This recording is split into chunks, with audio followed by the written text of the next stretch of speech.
FALTER-Podcasts werden durch Werbung unterstützt. Das hilft bei der Finanzierung unseres journalistischen Angebots. FALTER Radio, der Podcast mit Raimund Löw.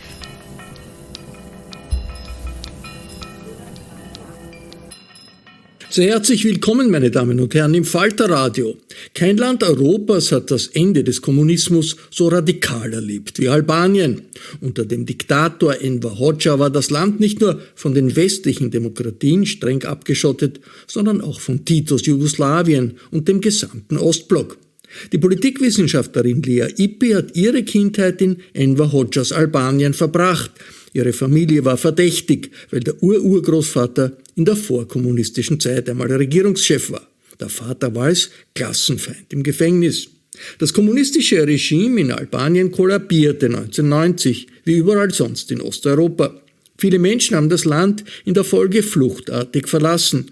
1997 sind alle staatlichen und wirtschaftlichen Strukturen zusammengebrochen. Es war das größte Chaos, das man sich vorstellen kann. Bilder von riesigen Schiffen, auf denen Menschentrauben hängen, die heraus wollen, gingen um die Welt. Aber danach begann mit internationaler Hilfe ein erstaunlicher Aufstieg. Albanien ist heute eine parlamentarische Demokratie, NATO-Mitglied und Beitrittskandidat der Europäischen Union. Lea Ypi, unsere Gesprächspartnerin, ist heute eine gefragte Politikwissenschaftlerin in Großbritannien. Sie hat über ihre Kindheit im albanischen Ultrastalinismus ein Buch geschrieben mit dem Titel Frei, Erwachsenwerden am Ende der Geschichte. Mit Tessa Szyszkowitz hat Lea Ypi im Kreisky-Forum über ihre Erfahrungen gesprochen. Zuerst liest sie den Anfang ihres Buches, zuerst auf Deutsch, dann auf Englisch. It starts with the first pages from the first chapter, which is called Stalin, and so I'll read now in German. Ich habe mich nie gefragt, was Freiheit bedeutet. Nicht bis zu dem Tag, als ich Stalin umarmte. Aus der Nähe wirkte er viel größer als erwartet. Unsere Lehrerin Nora hatte uns erzählt, Imperialisten und Revisionisten stellten Stalin gern als kleinen Mann dar. Doch tatsächlich sei er nicht so klein gewesen wie Ludwig XIV., über dessen Körpergröße selbst Damtewei sei niemand redete. Jedenfalls fügte sich Ernst hinzu, sei es ein typisch imperialistischer Fehler, sich auf Äußerlichkeiten zu konzentrieren, statt auf das, was wirklich zählt.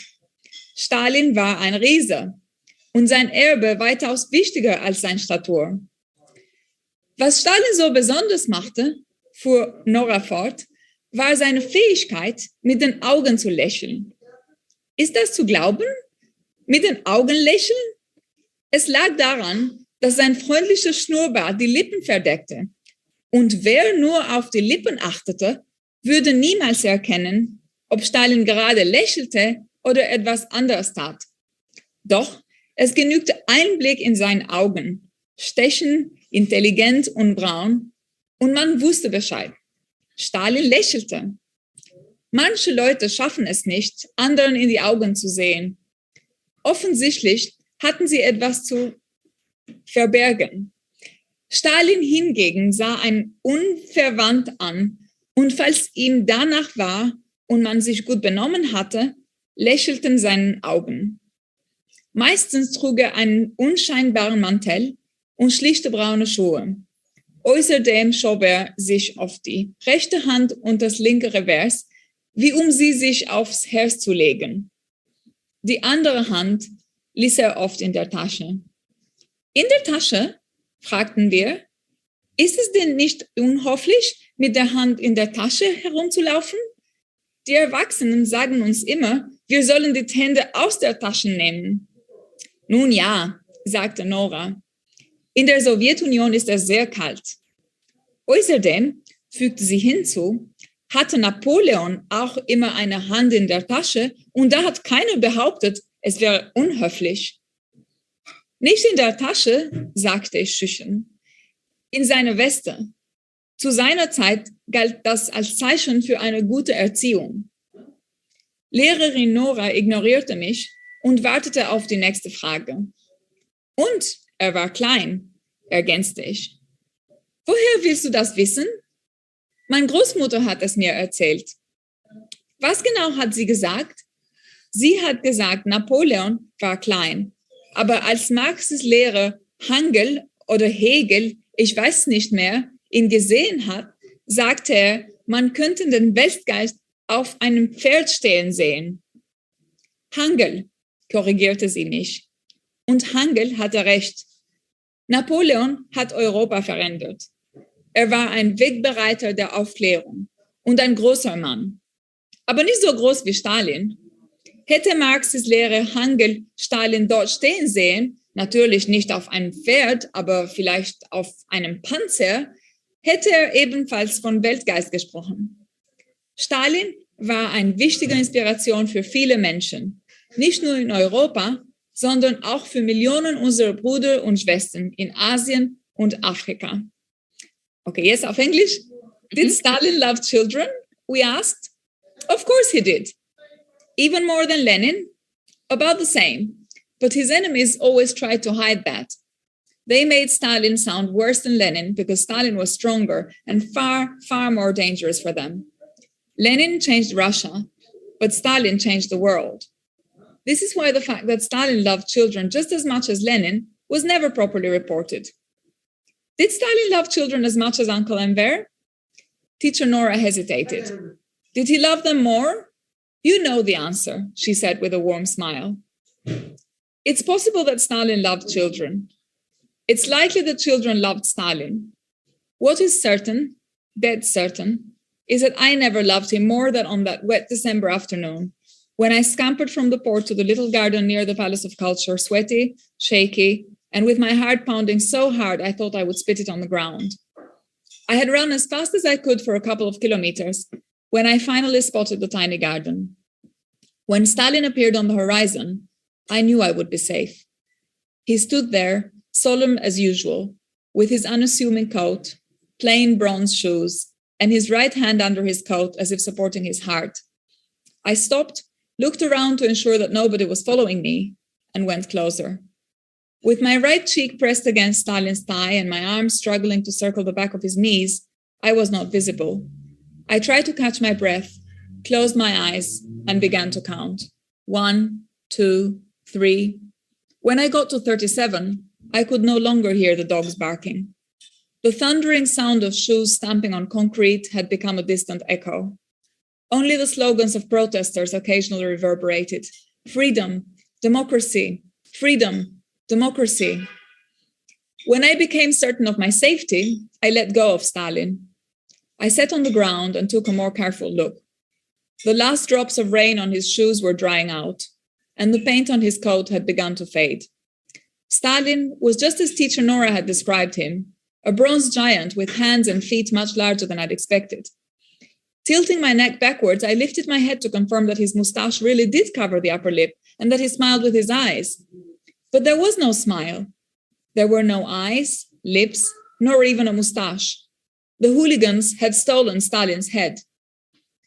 I covered my mouth to suffocate a scream. Stalin, the bronze giant with a friendly mustache who had been standing in the garden of the Palace of Culture since long before I was born, decapitated? Stalin, of whom Hengel would have said that he had seen the spirit of the world on a tank. Why? What did they want? Why did they shout freedom, democracy, freedom, democracy? What did it mean? Okay, I'll stop here. Although the next paragraph is really, really good, but people should read the book and then they will know why it is so good. Thank you very much. I mean, your German is wonderful. Where did you learn such good German? I mean, you speak basically every language. I never actually learned it. I had to read Kant for research, and so I learned by reading texts, and just never really learned it. It's one of my things that I never managed to learn it properly. Well, it's incredible. I mean, we know from the book that you spoke French as a child already, and a small country, although it was closed off, you came from a family where people spoke different languages, and they kept it up with the next generation, although it was maybe not always looked upon graciously by the party censorship to see what people would be doing. Anyway, so you are hugging Stalin here as a child. it is just the end of the Hodscha regime in Albania. And it's a very, very strong impression that we get in these first chapters when you describe with such, not nostalgia, but with such sympathy, how safe and how good your life was at that time. Would you say that's the right impression we get? Certainly, it's the right impression from behind the veil of ignorance about what reality was, in the sense that I try to reconstruct from the eyes of a child what it meant to live in this society. And what the book does is to take the reader on a journey in which they discover, as the child does, the reality of the place in which he lives. So my childhood was, yes, a very safe, a very sheltered environment. Albania was very isolated. I never left the country, although we knew a lot about other countries from children's magazines and from the news, and also from Italian television, which people would access sometimes in secret and also with repercussions of censorship and so on. But I grew up in a school in which I was told that Enver Hodscha was the greatest man who'd ever lived, and that Stalin and Lenin were also important heroes of the socialist revolution. And in a world in which a lot of countries had betrayed socialism, Albania was one of the very few countries left who were serving this kind of pure ideal, and I believed in the ideal. And my family did nothing to undermine that narrative.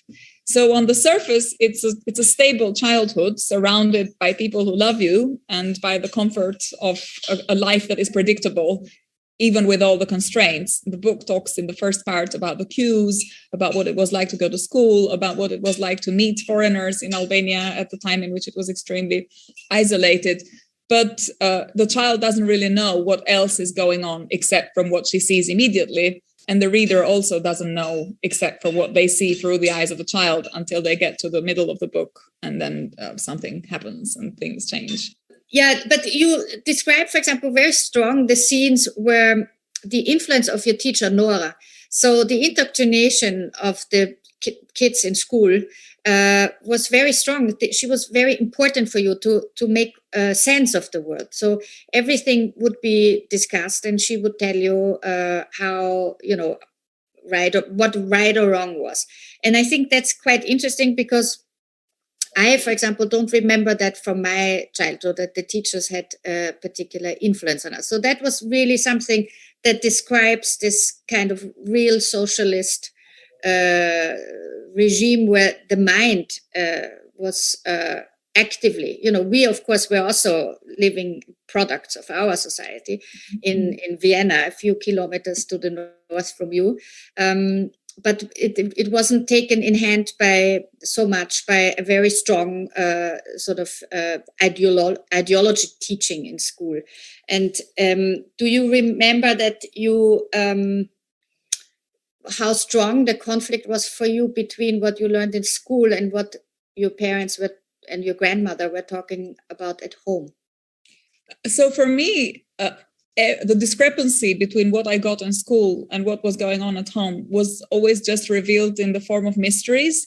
So, for example, I grew up speaking French with my grandmother in a country in which nobody spoke French. There were no French minorities. It wasn't an official language. My grandmother didn't speak with a French accent. She spoke with an Albanian accent. She had never been to France. And so it was very strange to have this language that was my first language, my first encounter with the world, that was very different from how everyone else interacted in Albania. And that indicated to me that there was something going on in my family that was a little bit different from other families, other Albanian families. But the school and the society was heavily politicized and indoctrinated. The only sources of political information came from the school and the nursery, and it started very early on with children. So it was a very censored environment, and it was really difficult. And other things that were going on were, for example, my parents always refused to have a photograph of Enver Hodscha displayed in our living room, where the norm for a lot of Albanian families was that they would pay tribute to the leader of the country by exposing the photo in the way in which I guess in Catholic families you'd have a cross, or so there's always, as you mentioned, a symbol of something that matters to people in every society. And whenever I asked why we didn't have it, they always made excuses and didn't really say anything to immediately undermine what I was told at school. They made me believe, and they nurtured the kind of narrative that I was being fed at school, which was that I was a good pioneer, or I was going to become a good pioneer, and I was a good citizen, and I wanted to serve the country, and I wanted to help society and help people outside Albania as well achieve what Albania had and others didn't. So I lived in this bubble, and my parents didn't really burst the bubble at any point. There were things that were going on between them, conversations or conflicts or things that I picked up when Enver Hodscha's funeral, for example, happened. They didn't seem to be too upset by what was going on, or not as upset as I was. And I remember I was watching this funeral being really devastated, and they were talking about the funeral music. And so I have these kind of glimpses of memory from early childhood in which I asked myself, are my parents as loyal as they think they are, or they say they are, as I think they are? Because sometimes it seemed that it wasn't the case, but they spoke in code language between them, and so it was hard for me to interpret at that point what was going on.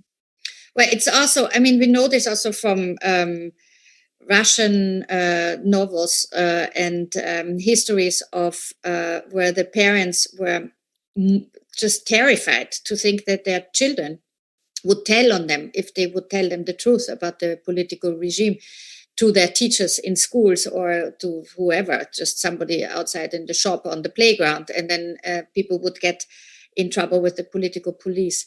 And so your parents must have been really in pain to develop this code language, as you say.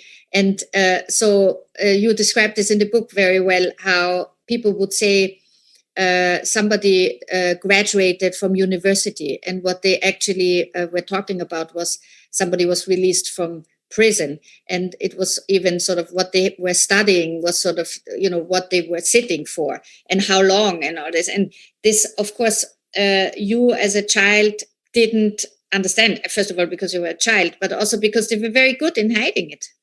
Yeah, and also I often wondered, so at one level they did this to protect themselves, because it was very dangerous if I had gone out and mentioned that, you know, my family were dissidents and that came from a history of political persecution, that there had been people in the family, including my grandfather, who went to prison. My great-grandfather was killed. So there was a number of people who had really, their whole lives had been shaped by these tragedies of repercussions and purges that had happened over the course of Albanian history. And so this would have basically made them constantly a target where they try to forget the past and to suggest that they were also being good citizens and pretending to integrate so that they wouldn't be ongoing repercussions. But on the other hand, I think there was another element which I've thought about later. It's the fact that I was a really ambitious child and really wanted to succeed and wanted to be a good citizen and a good pioneer. And they were worried about killing that ambition if they revealed who we were, because at that point, I would know that it would be impossible for me to succeed in this communist society coming from this family background where you're basically the class enemy. And since I was very motivated, I think they hoped that at some point I would make the transition by myself and discover this truth by myself at the right time. And then I would retain something of this ambition that I had to integrate in a communist society kind of going forward for the future. So it was in part because I think they wanted to protect themselves, but in part because they wanted to protect my aspiration and my kind of desire to be a good student and a good pioneer. And they felt there was something that, even if it was in the wrong society, in kind of corrupt moral circumstances, there was still something admirable about having a child who wants to do that. And they didn't want to destroy it, basically. Very complicated situation for parents, of course, to not be able to, you know, educate you and tell you what they were really thinking over all these years. And it's quite interesting because, as you say, your family background, they came from not only from people who were not necessarily communists, but they were sort of upper class Albanians, especially your grandmother, as we learn also later. And this is sort of a theme in the book, that social classes and what happens to them throughout these very strong sort of changes in society. And we have a particular sense that you felt more comfortable in the it maybe wasn't as free, but it was, you know, it was, everyone was more or less the same, and you didn't feel the terror that the grown-ups were under. Can we Yeah, because I think I try to explore this idea of freedom from different angles. And so there is, of course, a sense of freedom that is embedded in the political context and in the political environment, where people, if they're unfree to express their political opinions, or they're unfree to get together with other people who think similarly, to associate or to travel or whatever, for them, these are very harsh, oppressive circumstances to live under. But if you're a child, as I was, children don't really have sophisticated political opinions. In fact, the political opinions that I had were the opinions that I was given by my teacher, and which I endorsed because I had no reason to challenge them.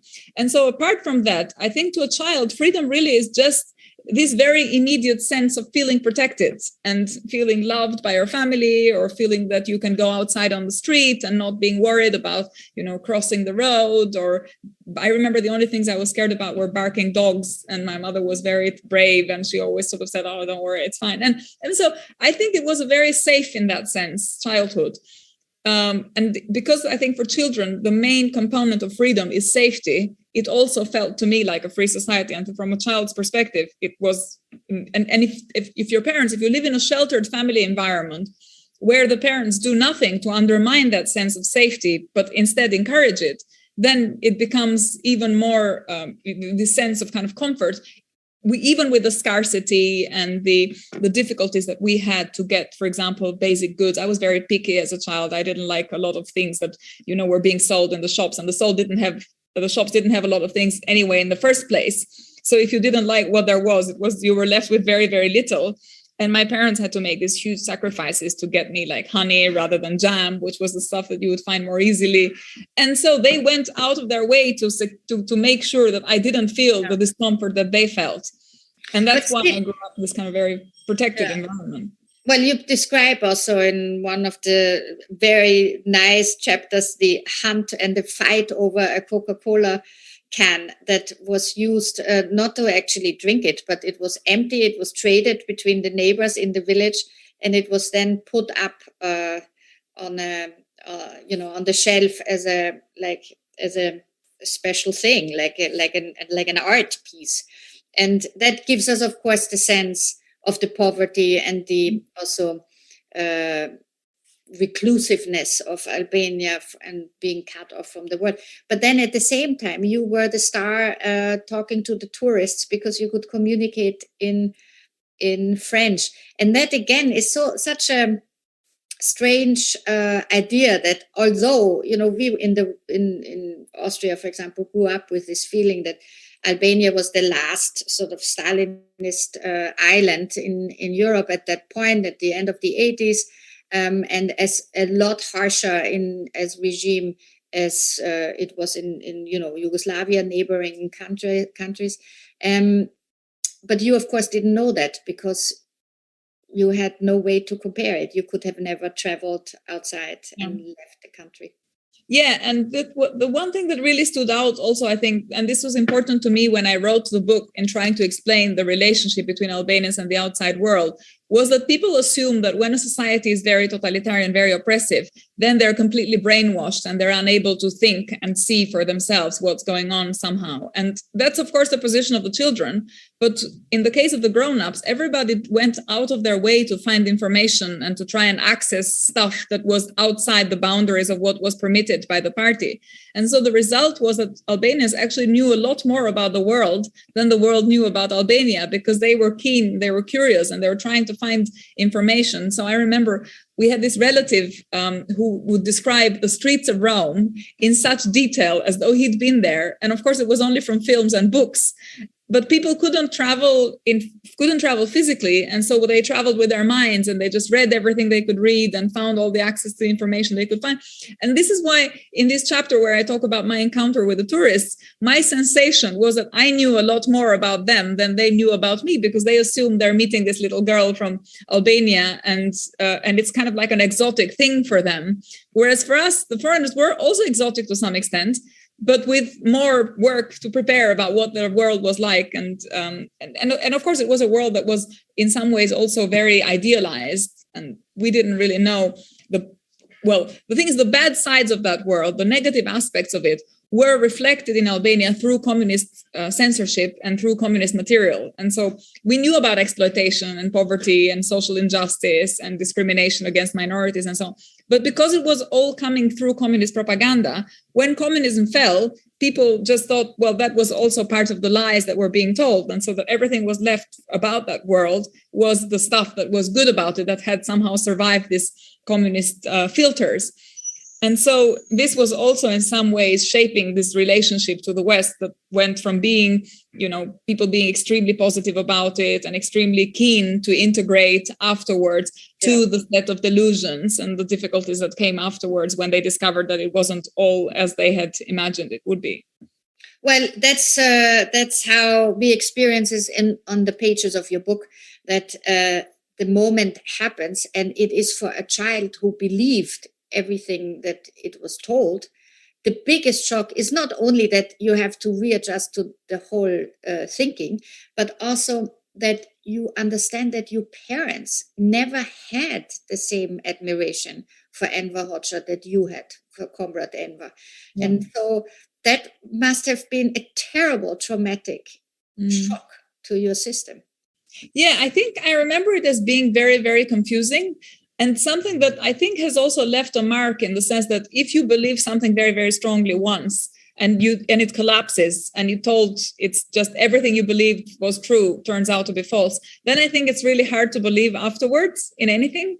And this is what has actually stayed with me, and I suspect stayed with a lot of people from Eastern Europe, is the sense of diffidence about everything that they're told. Of course, there was in the early 90s this moment of great belief in this other world and in the freedom, in Western freedom, and this new idea of democracy that everybody would realize at some point with the fall of communism. But I think very soon after, that was replaced by the sense of skepticism and this crisis of faith, which I'm not sure anyone in the region has really completely recovered from, this kind of trauma. So in my case, it was emphasized and made worse by the fact that it came also with a crisis of faith in the family. So literally, there were no institutions left that one could trust. You can't trust, of course, everything's going on in society, but you also worry how much can your parents guide you through this transition if they have lied to you for such a long time. And so you don't know who to look up to and what to believe. And I remember it as a time of really great confusion, coupled with afterwards with quite a lot of resentment during my teenage years about this sense of responsibility that I felt that, the truth was revealed to me when, but without me looking for it in some ways. And so when I wasn't ready for it. And therefore, this process of maturity was kind of interrupted in this very abrupt way. And that made it very, very hard.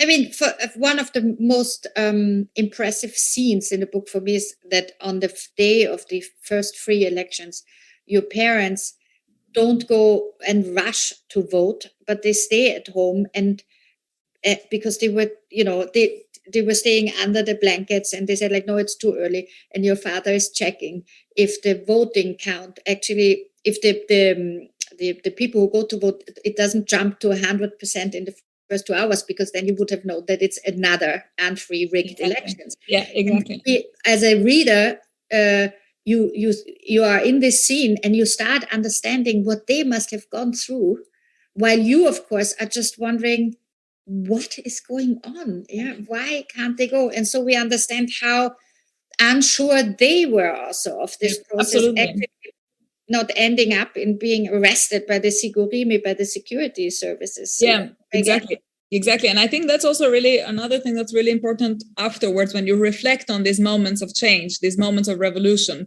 where with a distance, they seem very sudden, and the change seems very sudden.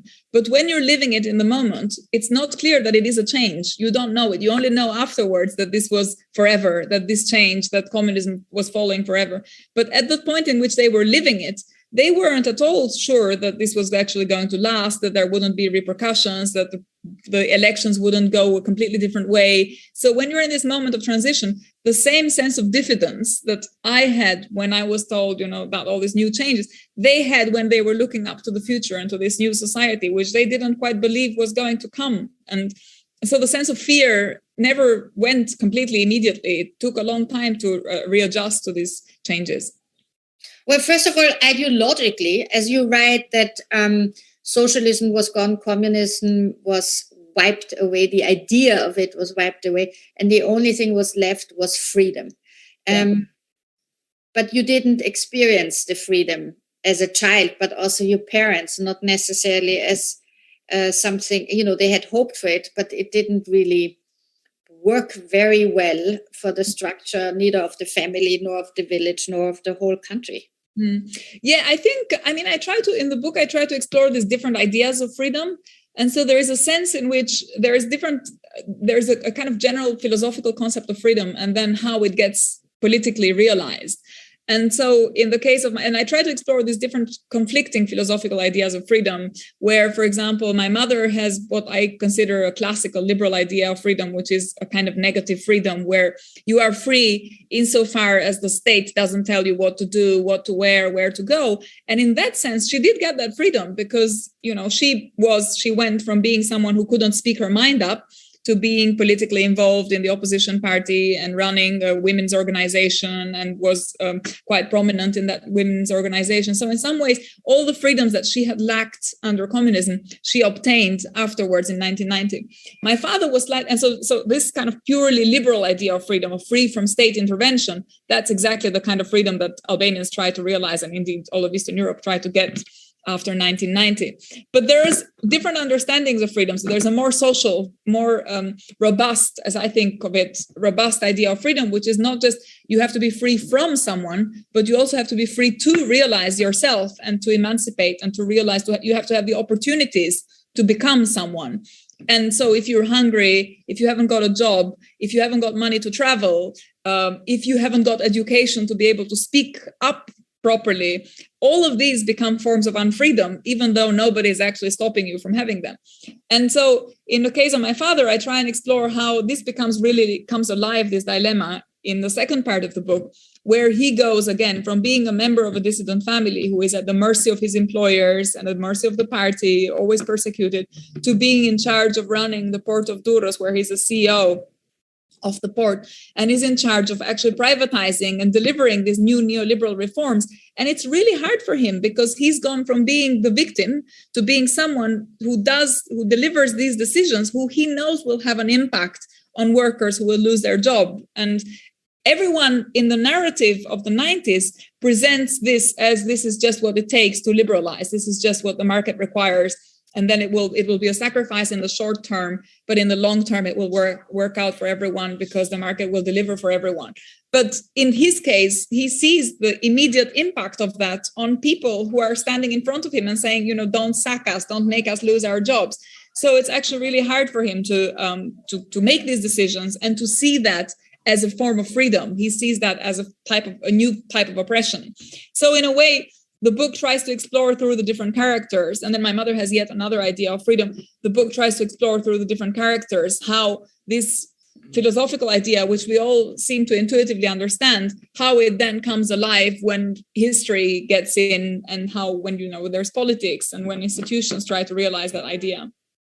Well, it's also, we know this dilemma, of course, also from other former communist countries in Eastern Europe, that the transition to freedom and the market economy and capitalism and tossing out everything that the communist system had offered led to a lot of disappointment because, some of the reforms came in harsh and some also maybe were wrongly orchestrated. Yeah, so too fast. Or in the wrong direction, or privatization wasn't always done in a way that protected the jobs, of course, of the people who work there. But some of the factories, of course, needed to be closed. Also, the problem that your father had was that it just wasn't far from lucrative or profitable for the new owners, and all these kind of things that in Eastern Germany we had the first and biggest debate about it because it was so visible how. And the communist Germany part had to be transitioned to Western standards, and of course this took a long time and a lot of resentment. So I wonder if because you described this, of course, also in the book, that Milton Friedman and Friedrich von Hayek replaced Karl Marx and Friedrich Engels. if you would think that it was a mistake what happened in Albania, that things went too quickly, or that there would have been a way to make it more, better organized for the people, because it's quite difficult to stop history from happening when the bandwagons are rolling. Absolutely. I mean, I think it's very hard to know counterfactually at what point exactly something different could have been done. I think one of the problems, especially in Albania, but also maybe in other countries, was that we didn't have a democracy dissident movement that had developed during communism, as there was in the Czech Republic or in Poland, where there was a bit of a kind of internal movement to democratize, because it was so repressive. There was basically no opposition. So people went from having this very dogmatic commitment to communism to having a very dogmatic commitment to the exact opposite, with no effort to find ways of learning from experiences of the past and to get the best from both systems in a way, and try to reflect and to have a proper social movement that would articulate in a more critical way how should this transition be done, and how they went and people just basically listened to the experts, so the World Bank and the IMF. And I remember when my dad was running the port, he was constantly talking to these international experts. But in the end, the international expert never know the local context as well as the locals know it. But the problem was that the locals had lost their faith in themselves. And so they weren't able to push back and to say to the foreigners, look, we know better the context. We know how these social relations work. You can't just completely disrupt this. So it was a very difficult dynamic, because it had to do with, I think, the lack of confidence in a people who emerges from this repressive regime, combined with the extreme confidence of the outsiders who come and say, history has come to an end. And this is partly why the subtitle of my book is Coming of Age at the End of History, because this Fukuyama idea, which meant that the collapse of the socialist world entailed immediately the triumph of everything opposite this kind of liberal world. And so the key word was, liberalize, privatize, open up the markets, open up trade, just absorb the costs, because the market, and this is just the Chicago School of Economic Thought, this is just what the ideology prescribed, this idea that you make these short-term sacrifices and in the long run there will be a reward and the costs will be absorbed. And people went with this faith, which was in a way the same kind of dogmatic faith as what they had had before when communism was being replaced and it wasn't working, but people were saying, but we still have this ideal and we need to serve the ideal. And they just went from having one ideal to having another ideal. And literally, I remember as a child burning the books and replacing them with other books. I have these scenes of my people in my neighborhood one day literally burning books from Marx and Engels and Lenin and so on. And I went home and said to my dad, I need a book to burn because everybody else is burning books. And my dad was like, no, we don't burn books in this house. But it was really, even symbolically and even kind of visually, it was such an extreme transition from one way of doing things to another way of doing things, which was the exact opposite. And I think, it would have been better to have a more critical perspective from the inside developed in a more democratic way that would also, I think, resist this paternalism of outsiders who came to Albania with recipes about what needed to be done. Well, you describe how one of these opposition politics comes to the house and knocks in desperation and says, I need gray socks, because the American advisors say that white socks are impossible and you can't win elections or be elected in white socks. So he needs gray socks and he doesn't have them. And so he took the ones of your father that your grandmother knitted. Yeah, literally. I mean, this was, and I remember also when my dad was an MP, literally there were these leaflets printed in English that said, this is what you need to wear. This is how you need to appear in front of the cameras. This was also the years, late 90s when there was this beginning of this kind of politics of charisma and personality politics, where it mattered a lot how the leader looks, or how it wasn't, the debate had really been deprived of substance and it was all about visuals. And which is to some extent, I guess, what also we still experience now, where it's a lot about social media presence and, appearances rather than what people actually believe or how they articulate what they believe, or voicing sort of political opinions that have more substance to them. But in Albania, you went through a really, really rough patch then in 1997, where practically the system collapsed. And it's a part of the book where you actually quote your diary, because you're 17, you are going to the end of your school days, and it's really quite scary to think that it was for you, I think you're right. It became completely normal to have school proms with guns and bombs going off during exams. And so it was a wild period for the family, but also for you. Yeah, it was really difficult, and also very difficult to explain, which is partly why I have the diary rather than trying to describe what was going on. Because I remember when I started writing this chapter, I was trying to write it in a narrative way in which I had written all the other chapters. But the thing that I found really difficult to explain was what it means to go through war, and how it's never either or. So you're never in war or outside war, even though from the outside perspective, a country is in war and war is the same for everyone. It's actually not like that. You're either, you're in a safe place or in a less safe place. There is a time of the day in which it's okay to go out, and a time of the day in which you have to look after yourself. There is times where, there's electricity and everything feels normal and it looks like everything's going to be fine. And there's other times where you hear the guns and you think, I'm going to die now. And you get really, really scared, literally, for your life. And this kind of schizophrenia of being in war, I found really hard to explain in a coherent way with the voice of now, because I looked at these diaries and it really was the way I've let it then be on the page. It really was. One day you're a teenager and you're thinking about the people you love, and you're thinking about school and your exams and your future. And another day you think, what is the point of all this? And it was really hard to articulate that in a kind of narrative way that would make sense to the reader. And so I gave up. When I was writing this chapter, I gave up. And I remember talking to my editor and said, you know what, I'm just going to just leave the diary as it is and let people make of it whatever they will make of it. But at least they will know what it was like, and they will live it in the first person as it was read and kind of lived by me back then. But it was really difficult also because while in 1990, it felt like a complete collapse of society, just like the ones that we had had in 1990. But while in 1990, I was a child, and there was this hope from everyone. My parents were hopeful, and the general mood in society was one of optimism and this transition into this world that we've been longing for and waiting for.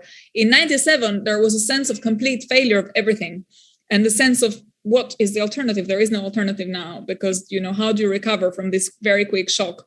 One system fails, and then another system also fails, because the 1997 war was caused by a financial collapse in the end. So it really, people did what they were told to do, which was to invest and save money in these financial companies. And then the financial companies broke and they lost their savings. And then that led to protests and unrest, and the state lost its capacity to even control the kind of basic law and order.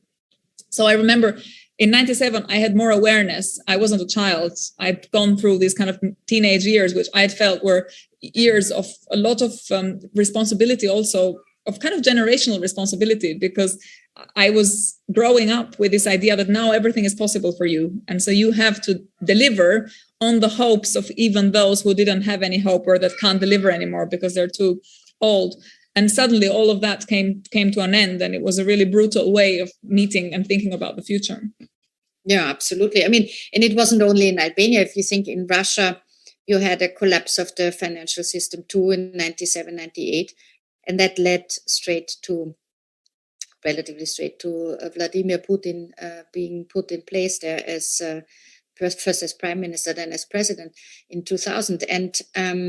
And we know what happened ever since. So in Albania, actually, it was maybe more messy, but also less, the results now, the nowadays political system is less, doesn't lead to such desperation like we see it in Russia today, where one man kept in power for 22 years and is now turning his country into a new, isolated, almost Stalinist, fascist regime, where we have no idea how long it will take to get out of that hole again. I mean, Albania is a bit more of a hopeful place, is it now?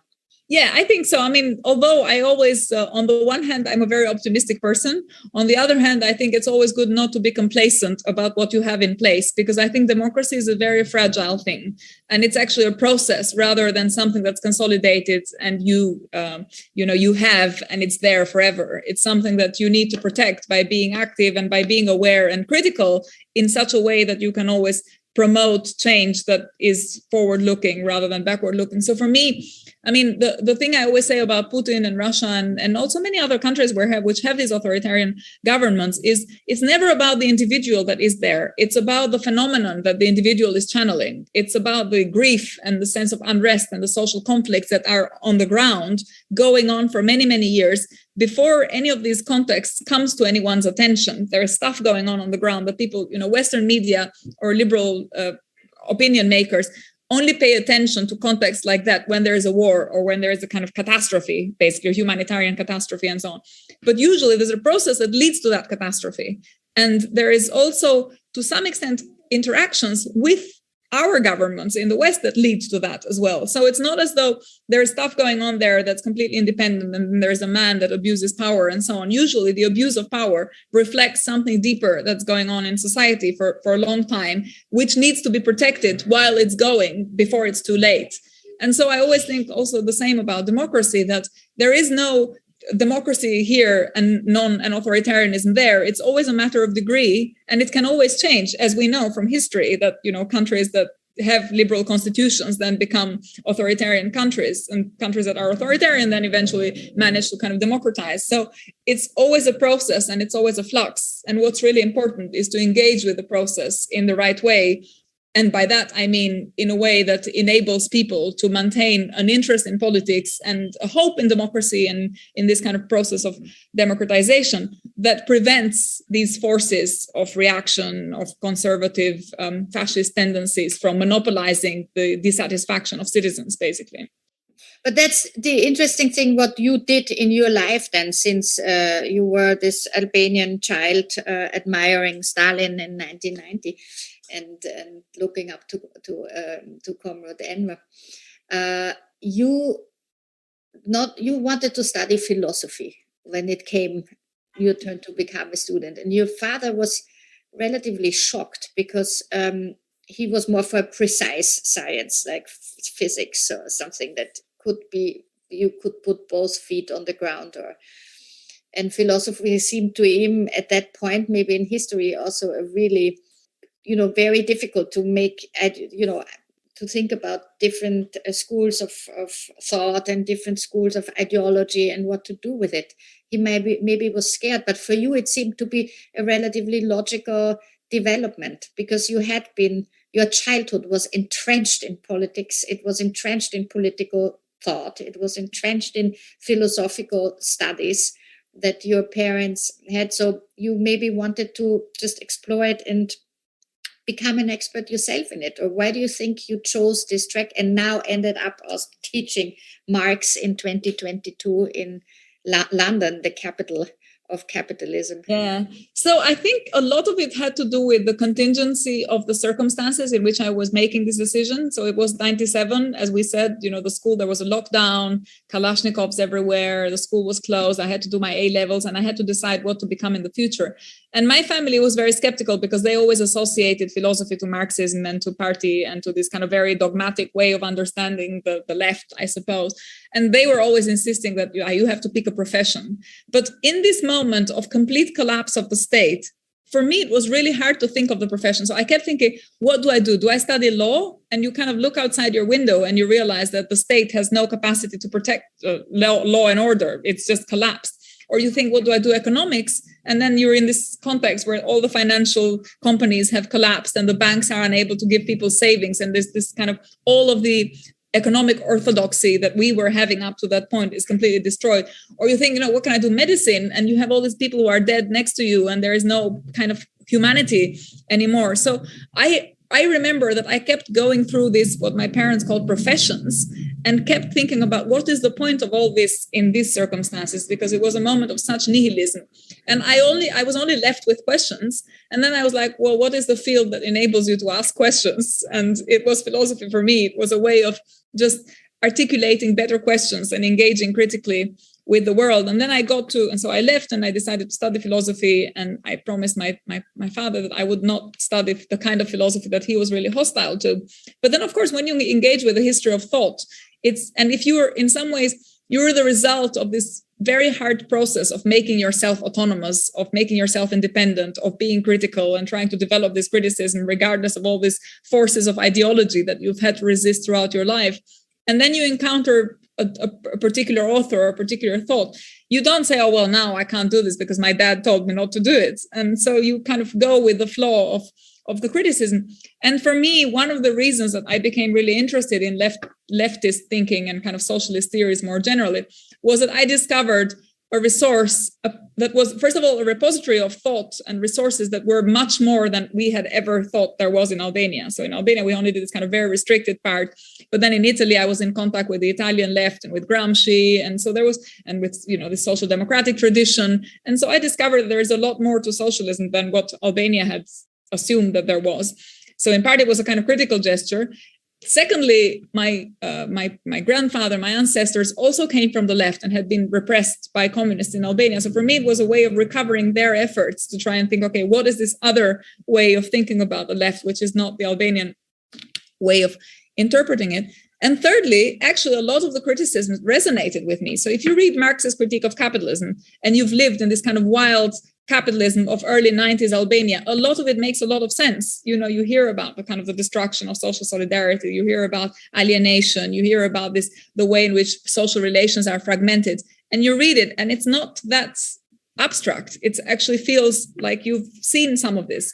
So there was a way of, for me, recovering a critical perspective on the society in which we live, on London, which, again, you mentioned London is the capital of capitalism. And it's true. I mean, London is an extremely wealthy city, but you just get out of the center for a few kilometers and you discover a completely different reality of injustice, of poverty, of social marginalization, and so on. And this is meant to be one of the world's most powerful states. So you see this phenomena of asymmetric power, let's say, and you then look for resources, philosophical and political and cultural, that enable you to engage with these phenomena and to try and make progress and to be critical and think about the future in a different way. Well, you describe it also in the book, how you study with Western European students, and they just dismissed your view of what socialism was as something that it wasn't the real socialism. And in a way, you can, of course, your first-hand experience of it, of course, could have also led to the total opposite, and that you would have not been at all in the mood to engage in Marxist studies or in socialist studies in that sense. So I wonder if it was a little bit also a rebellion against your liberal parents at that point, because they sort of they rose and also failed in a way in this liberal struggle, and it wasn't their fault, of course. I mean, they were really thrown into the midst of history, or the end of history, as Fukuyama would have said. So, into one of the chapters, the very, very dramatic chapters of history. So was it a bit of or is it still a little bit a conversation with your parents and the way you debated politics at home? I think it's more. I think that's one way of putting it. Another way of putting it is it's an effort to preserve their idealism. So it's just a kind of refusal to put up with the circumstances that we face and to accept the status quo and to say, oh, this is what we're stuck with, and we just have to operate with the constraints of the world that we live in. And this is why I say in the epilogue, I have this sentence where I say, if you see the system change once, you start thinking, well, it can change again, because you have seen this kind of moment of rebellion against injustice, and it stays with you, this desire to move forward, and this also the idealism, I think, stays with you. And this refusal to just become cynical and to become apathetic, which I feel very strongly in Eastern Europe is, and then maybe that comes from philosophy as well. There's a sense in which people don't really believe in the system that they're stuck with, but they also don't believe that there's an alternative. Whereas I think it's okay to be dissatisfied, but you have to believe in something, because otherwise it's just, where do you go with nihilism and pessimism and skepticism about everything? It's not really a productive attitude for the future. So I suppose one part of it is, yes, a rebellion and a kind of rejection of some things that my parents believed in. But another part of it is, I think, an effort to actually preserve their efforts, to preserve their commitment, and to preserve the things that they believed in, and to try and engage with the circumstances that we live in now in the best way we can and in the most critical way that we can. And for me, philosophy was one of the thought was one resource and one way of playing that kind of role in society of being a democratic agent and thinking about, how to make democracy real and to also see where it's not, where it's ideology, where people are told you live in a free society and you have to protect these things, but then you discover that it's actually not the case. And so also to kind of cope with the crisis that we face. Das war ein Gespräch mit der albanischen Autorin und Politikwissenschaftlerin Lea Ypi im Bruno Kreisky Forum vom 2.6.2022, das Tessa Szyszkowitz geführt hat. Beim Kreisky Forum bedanke ich mich sehr herzlich für die Zusammenarbeit. Ich verabschiede mich von allen, die uns auf UKW hören, im Freirad Tirol und auf Radio Agora in Kärnten. Lea Ypis Buch Frei, Erwachsenwerden am Ende der Geschichte können Sie über den FALTER Buchversand bestellen. Politische Bücher und Literatur aus aller Welt, darüber erfahren Sie regelmäßig im FALTER. Alle Informationen über Abonnements oder ein Probeabo bekommen Sie im Internet unter der Adresse abo.falter.at. Ursula Winterauer hat Designation gestaltet, Philipp Dietrich betreut die Audiotechnik im FALTER. Ich verabschiede mich bis zur nächsten Folge.